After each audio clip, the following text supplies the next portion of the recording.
지금 이 시각 추경호 원내대표가 주재하고 있는 국민의힘 중진회의도 진행되고 있는 것 같습니다. 김기현, 조경태, 한기호, 이현승, 박덕흠, 조배숙, 권성동 의원이 이미 원내대표실로 들어간 것으로 지금 확인이 되고 있습니다. 아마 깊은 논의가 시작될 것으로 예상이 되고 있는데 여러 가지 논의들이 있을 수 있습니다만 2016년 기억을 되살려보면 분당이란 단어를 지울 수는 없습니다. 관련해서 얘기가 아마 오고 갈 수도 있고 그리고 추경호 원내대표의 어떤 거취에 대한 얘기도 오고 갈 수도 있고 여러 가지 예상을 하고 저희가 전망하는 차원이긴 합니다만 다양한 얘기들이 오고 갈 수 있는데 이 부분에 대해서는 윤기찬 대변인 어떻습니까? 저는 저렇게 이제 명백히 한 대표가 말씀을 하실 때는 사실은 이제 분당이라는 또는 뭐 탈당 또는 탈당 현상 이런 것들을 염두를 예상을 안 하고 하셨을 리는 없습니다. 네. 그렇다면 오히려 대통령이 탈당을 먼저 하는 상황이 벌어질 수도 있고 대통령의 탈당이라고 하면 사실은 또 다른 뭐 정계 개편이라고 크게 얘기를 안 해도 당이 깨지는 상황이 뒤따를 수 있는 여지가 있는 것이고 왜냐하면 사실 이제 거국내각이라는 단어도 많이 나오고 있던 상황이기 때문에 그 거국내각을 꾸리는 주체가 지금 이 상황에서 보면은 사실은 이제 대행치레가 가게 되면 네. 한동훈 대표와 이재명 대표께서 거국내각을 꾸리는 주체가 될 수도 있거든요. 예. 사실은 이제 그 한덕수 총리 입장에서 보면 권한대행이기 때문에 정치권을 중립적으로 대할 수밖에 없는 것이고 그렇다면 키를 지는 것은 한동훈 대표와 이재명 대표가 될 거예요. 그렇죠. 그렇다면 두 분이 사실상은 정부를 이끌어 나가는 현상이 벌어질 텐데 이런 것을 염두에 두지 않고 한동훈 대표가 저렇게 얘기하지는 않았을 것이고 미리 그렇죠. 예견했을 그렇다면 것이다. 이 부분을 대통령과 다른 국민의힘 여타 의원들은 어떻게 바라볼 것인지 그러니까 어떤 결과로 발전할지에 대한 각자의 예측에 따라서 사실은 대통령의 탈당 이후에 당의 깨짐 이런 것들로 2016년도와 같이 연달아서 나올 수 있는 여지가 있어서 그러게요. 예, 저는 개인적으로 한동훈 대표께서 발언한 내용들을 네. 조만간 명백히 하시겠지만 조금 더 여러 사람의 의견을 취합하는 것도 나쁘지 않겠다 생각합니다. 사실은 알겠습니다. 그러니까 어제 의원총회에서도 친윤계 의원들은 사실상 이재명 대표가 그럼 정권을 잡는 문제에 대해서 문제가 있기 때문에 탄핵은 안 된다 이런 취지로 주장을 했고 또 한동훈 대표 역시 그 민주당의 폭거는 막아야 한다 이런 차원에서 탄핵을 막겠다 이런 취지로 얘기했는데 오늘 이렇게 급변한 입장을 보면 이런 재반에 이제 펼쳐질 수 있는 상황들에 대해서 전혀 예상하지 못하고 한 건 아닌 것 같아요. 글쎄요. 일단 지금 뭐 재반 상황이 굉장히 급격하게 돌아가고 있기 때문에 한마디로 딱 짚어서 말씀드리기가 어렵긴 합니다만 지금 오늘 발표한 내용에 대해서는 앞으로 더 당내의 이해를 넓히는 과정은 있어야 되겠죠. 그건 그렇게 생각합니다. 국회 주도권이 야당으로 넘어갈 거다 이런 우려가 당내에서는 지금 제일 큰 상황 아닌가요? 국힘에서는? 그런데 사실 이 직무집행 정지라고 하는 것은 뭐 여러 가지 방법이 있겠습니다만은 만약에 탄핵소추가 가결이 돼서 직무집행 정지된다고 하더라도 헌법재판소가 바로 결정을 할 것으로 생각하지는 않습니다. 네. 왜냐하면은 지금 사안은 이 2016년에는 굉장히 많은 시민들이 광장으로 나온 상태였고 그렇기 때문에 사회의 혼란을 조기에 종식시키기 위해서라도 헌재가 빠르게 결정을 해야 될 사회적 필요성이 있었습니다. 헌법재판소도 그런 요구에 어느 정도 부응했다고 볼 수 있고요. 네. 그런데 반대로 지금은 만약에 직무정지가 된다면은 헌재가 급박하게 결정해야 될 만한 그런 필요성은 사회적으로 존재하지 않는다고 봐도 과언이 아닙니다. 어떻게 보면 이재명 대표 한 사람만 조속한 결정을 원할 수도 있어요.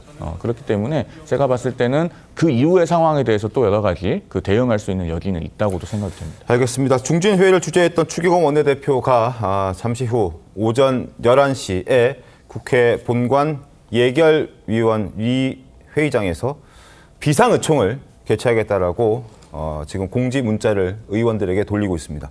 의원님들께서는 한 분도 빠짐없이 비상의원총회에 참석해 주기 바란다라는 메시지를 냈고요.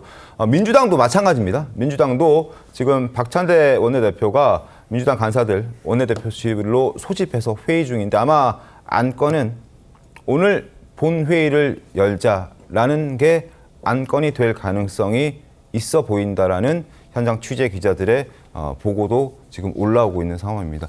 굉장히 급박하게 갑작스러운 한동훈 대표의 발언 이후로 굉장히 급박하게 지금 1분 1초가 흘러가고 있는 그런 상황인데요. 일단 국회 상황이 오늘 본회의가 열릴 가능성이 좀 있어 보이네요. 지금 민주당의 움직임을 보니까. 네, 그런 것 같습니다. 일단 네. 마코에서는 한동훈 대표의 이 이 진위가 어떤 건지 확인하고 뭐 대화하는 과정이 있을 것 같고요. 그거 여야에 따라서 여야가 회기 일정을 조율할 가능성도 분명히 있어 보입니다. 저는 문제는 죄송합니다. 한동훈 대표의 그 발언 중에 이 주요 정치인에 대한 체포, 수감이라는 어떤 새로운 사실관계, 사정 변경의 얘기를 이유로 탄핵에 찬성하는 취지의 발언을 하긴 하셨는데 저는 그 뒤에 방점이 있다고 봅니다. 아까 송영 변호사님도 말씀하셨는데 지금 신속히 직무집행 정지를 하지 않으면 비상계엄과 같은 극단적 행동의 재현 우려 이 부분에 더 오히려 방점이 찍혀 있지 않나 봅니다. 민주당이 계속적으로 발표한 그 우려는 이게 이 상황이 또 재현될 수 있다는 거였습니다. 제2, 제3의 비상계엄, 그에 준하는 어떤 군사적 조치, 병력 동원이 있을 수도 있다. 그 근거로 제시한 것도 한동훈 대표께서 얘기하신 거하고 똑같습니다. 대통령이 입장 변화가 전혀 없다. 관련 인사들에 대한 군인사 조치를 하지 않고 있다. 여인영 방첩사령관에 대한 조치도 없고, 그리고 결정적으로 한동훈 대표는 여당 대표이고 대통령을 직후에 만나셨습니다. 그래서 네. 대통령이 어떠한 지금 상황이고 어떻게 인식하고 있고 어떤 태도를 보이고 있는지를 알고 있습니다.